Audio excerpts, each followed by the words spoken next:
Hello, good morning students. Class 10th के students के लिए फोटोसिंथेसिस टॉपिक ऑटोट्रॉफिक न्यूट्रिशन के तहत इसमें एक इक्वेशन दिया है फोटोसिंथेसिस का, वो हम जानते हैं। इसके बाद ये पॉइंट्स दिए हैं कि स्टेप्स ऑफ फोटोसिंथेसिस, तो 3 स्टेप्स में दिया है फोटोसिंथेसिस प्रोसेस। फर्स्ट स्टेप है absorption of solar energy by chlorophyll molecules. Second step है conversion of solar energy into chemical energy and splitting of water molecule into hydrogen and oxygen.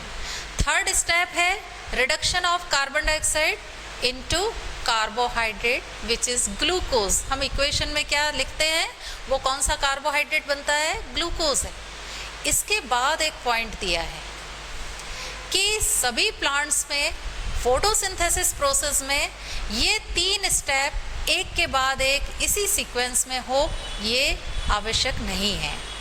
तो उसमें exception दिया है कि for example in case of desert plant, ऐसे plants जो water scarcity यानी जहाँ पानी की बहुत कमी होती है, रेगिस्तानी इलाकों में ग्रो करते हैं।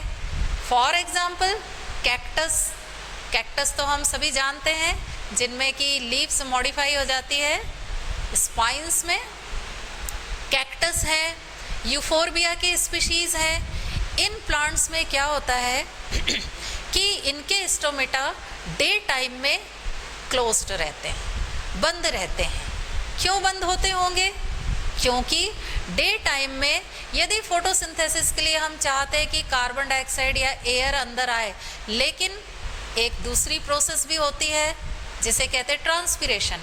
ट्रांसपिरेशन बहुत फास्ट होगा यदि सनलाइट की इंटेंसिटी बहुत ज़्यादा है ना, बहुत तीव्र प्रकाश है सूर्य का, तो उसमें क्या होगा, बड़ी तेज़ी से प्लांट की सेल्स में जो वाटर है उसका लॉस होगा वाटर वेपर के रूप में। इस प्रोसेस को ट्रांसपिरेशन कहते हैं। तो इन पौधों में, इन प्लांट्स में वाटर को कंजर्व करने के लिए, अर्थात ट्रांसपिरेशन के थ्रू वाटर लॉस मिनिमाइज करने के लिए डे टाइम में इनके स्टोमेटा क्लोज होते हैं। तो फिर फोटोसिंथेसिस के लिए कार्बन डाइऑक्साइड कैसे अंदर आएगी? तो इनमें एक एडॉप्टिव फीचर होता है कि नाइट टाइम में, रात्रि के समय इनके स्टोमेटा ओपन होते हैं और कार्बन डाइऑक्साइड अंदर आती है एयर के साथ। ये कार्बन डाइऑक्साइड जो रात में अंदर आई सेल्स में, ये एक इंटरमीडिएट कंपाउंड में कन्वर्ट हो जाती है। इंटरमीडिएट कंपाउंड यानी डायरेक्ट अभी ग्लूकोज तो नहीं बनेगा, एक ऑर्गेनिक एसिड बन जाता है। उस ऑर्गेनिक एसिड का नाम है मैलिक एसिड।